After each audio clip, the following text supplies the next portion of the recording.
ओम गण गणपतये नमो नमः। श्रीमद्भागवत महापुराण षष्ठ स्कंद अष्टमो अध्याय नारायण कवच का उपदेश। राजा परीक्षित ने पूछा, भगवान देवराजेंद्र ने जिससे सुरक्षित होकर शत्रुओं के चतुरंगिनी सेना को खेल खेल में ही अनायास जीतकर त्रिलोकी के राजलक्ष्मी का उपभोग किया, आप उस नारायण कवच को मुझे सुनाइए और ये भी बताइए उसमें उन्हें सुरक्षित होकर रणभूमि में किस प्रकार आक्रमणकारी शत्रुओं पर विजय प्राप्त की। श्री सुखदेव जी ने कहा, परीक्षित, जब देवताओं ने विश्वरूप को पुरोहित बना लिया तब देवराज इंद्र के प्रश्न करने पे विश्वरूप ने उन्हें नारायण कवच का उपदेश दिया। तुम एकाग्रचित से इसका श्रवण करो। विश्वरूप ने कहा, देवराज इंद्र, भय का अवसर उपस्थित होने पे नारायण कवच धारण करके अपने शरीर की रक्षा कर लेनी चाहिए। उसकी विधि यह है कि पहले हाथ पर धोकर आचमन करें, फिर हाथ में कुश के पवित्र धारण करके उत्तर मुंह को बैठ जाए। इसके बाद कवच धारण पर्यंत और कुछ न बोलने की निश्चय करके पवित्रता से ओम नमः नारायण, ओम नमः भगवते वासुदेव इन मंत्रों के द्वारा हृदय आदि अंगन्यास तथा अंगुष्ठ आदि करन्यास को पहले ओम नमः नारायण इन अष्टाक्षर मंत्रों को ओम आदि 8 अक्षरों को क्रमशः पैरों, घुटनों, जांघों, पेट, हृदय, वक्षस्थल, मुख और सिर में न्यास करें अथवा पूर्वंत मक से मकार से लेकर ओंकार पर्यंत 8 अक्षरों को सिर से आरंभ करके उन्हीं 8 अंगों में विपरीत न्यास करें। तदंतर ओम नमः भगवते वासुदेव इन द्वादशा मंत्र के ओम आदि के अक्षर को दाएं तर्जनी से बाएं तर्जनी को दोनों हाथ की 8 उंगलियां और दोनों उंगलियों को 2-2 गांठों में न्यास करें। फिर ओम विष्णु नमः इस मंत्र के पहले अक्षर में ओम का हृदय में, वेग का ब्रह्मरंध्र में, स का भावों के बीच में, न का चोटी में, वे के दोनों नेत्रों में, न का शरीर को सब गांठों में न्यास करें। तदंतर ओम अस्त्राय फट कहकर दिग्बंध करें। इस प्रकार न्यास करने से इस विधि को जानने वाला पुरुष मंत्र स्वरूप हो जाता है। इसके बाद समग्र ऐश्वर्य, धर्म, अर्थ, यश, लक्ष्मी, ज्ञान और वैराग्य से परिपूर्ण इष्टदेव भगवान का ध्यान करें, अपने को ही तद्रूप में चिंतन करें। तत्पश्चात विद्या, तेज और तप स्वरूप इस कवच का पाठ करें। भगवान श्री हरि गरुड़ की पीठ पर अपने चरण कमल रखे हुए हैं। अनिमा आदि 8 सिद्धियां उनकी सेवा कर रही है। 8 हाथों में शंख, चक्र, ढाल, तलवार, गदा, बाण, धनुष और पास धारण किए। वही ओंकार स्वरूप प्रभु सब प्रकार से सब ओर से मेरी रक्षा करे। मत्स्य मूर्ति भगवान जल के भीतर जल जंतुओं से और वरुण के पास से मेरी रक्षा करे। माया से ब्रह्मचारी का रूप धारण करने वाले वामन भगवान स्थल पर और विश्व रूप श्री त्रिविक्रम भगवान आकाश में मेरी रक्षा करें। जिनकी घोर इतिहास से सब दिशाएं गूंज उठी और गर्भवती देवपत्नियों के गर्भ गिर गए। वह दैत्य युद्धपति के शत्रु भगवान नरसिंह किले, जंगल, रणभूमि आदि विकट स्थानों में मेरी रक्षा करें। अपनी दाढ़ों पर पृथ्वी को धारण करने वाले यज्ञ मूर्ति 12 भगवान मार्ग में परशुराम के पर्वत के शिखरों पर और लक्ष्मण सहित भरत के बड़े भाई भगवान रामचंद्र प्रवास के समय मेरी रक्षा करें। भगवान नारायण, मारन, मोहन आदि भयंकर अभिचारी और सब प्रकार प्रमादों से मेरी रक्षा करें। ऋषि श्रेष्ठ नर गर्भ से जोगेश्वर भगवान, दत्तात्रेय जोग के विघ्नों से और त्रिकोणाधिपति भगवान कपिल कर्म बंधनों से मेरी रक्षा करें।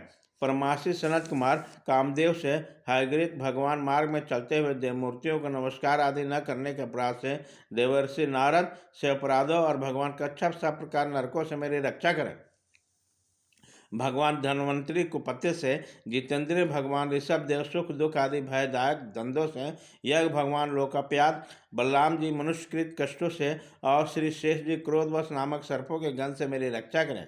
भगवान श्री कृष्ण द्वैपायन व्यास जी अज्ञान से तथा बुद्धि पाखंडियों से और प्रमाद से मेरी रक्षा करें। धर्म रक्षा के लिए महान अवतार धारण करने वाले भगवान कलिक पाप बहुल कलिकाल के दोषों से मेरी रक्षा करें। प्रातःकाल भगवान केशव अपनी गद्दा लेकर कुछ दिन चढ़ाने पे भगवान गोविंद अपनी बांसुरी लेकर, दोपहर के पहले भगवान नारायण अपनी तीक्ष्ण शक्ति लेकर और दोपहर को भगवान विष्णु चक्रराज सुदर्शन लेकर मेरी रक्षा करें। तीसरे प्रहर में भगवान मधुसूदन अपने प्रचंड धनुष लेकर मेरी रक्षा करें।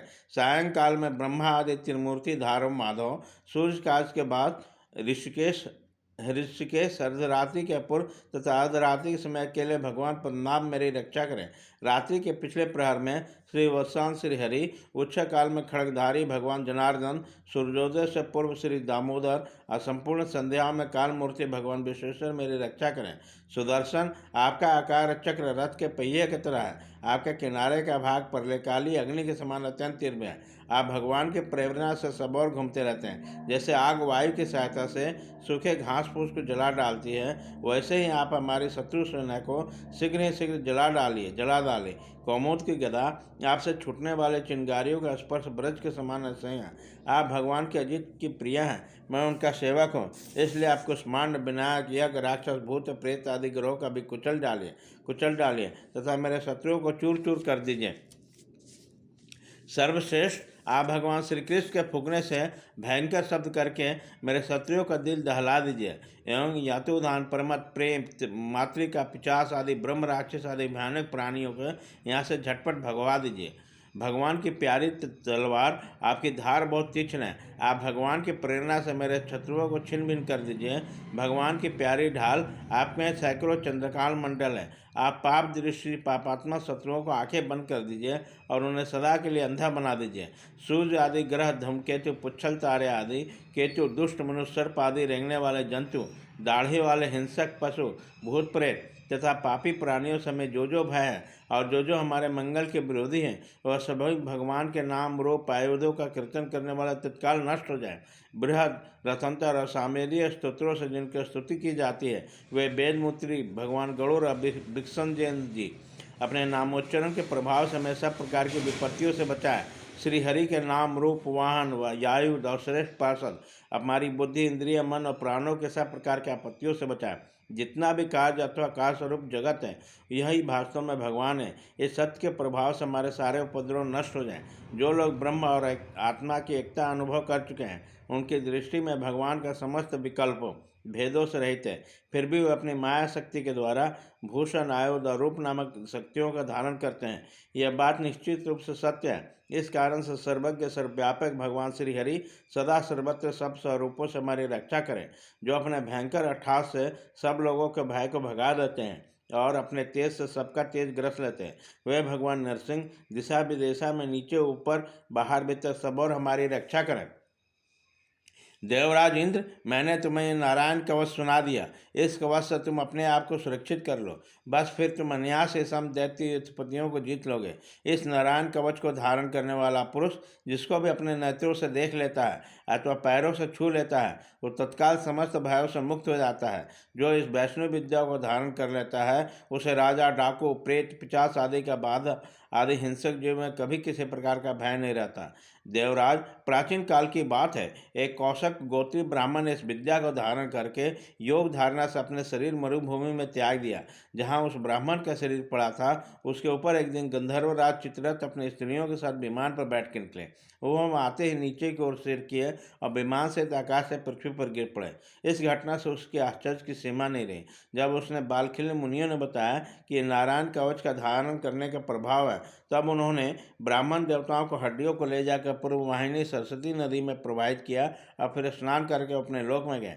श्री सुखदेव जी कहते हैं, परीक्षित, जो पुरुष इस नारायण कवच को समय पर सुनता है और जो आदरपूर्वक इसे धारण करता है, उसके सामने सभी प्राणी आदर से झुक जाते हैं। वह सब प्रकार से भय से मुक्त हो जाता है। परीक्षित, सत्कृत्य तथा इंद्र ने आचार्य विश्व रूपी वैष्णव विद्या प्राप्त करके रणभूमि में असुरों को जीत लिया और वह त्रैलोक की लक्ष्मी का उपयोग करने लगे। इति श्रीमद्भागवते महापुराणे पारमहंस्यां संहितां षष्ठ स्कंद नारायण वम कथनं नमाष्टमो अध्यायः।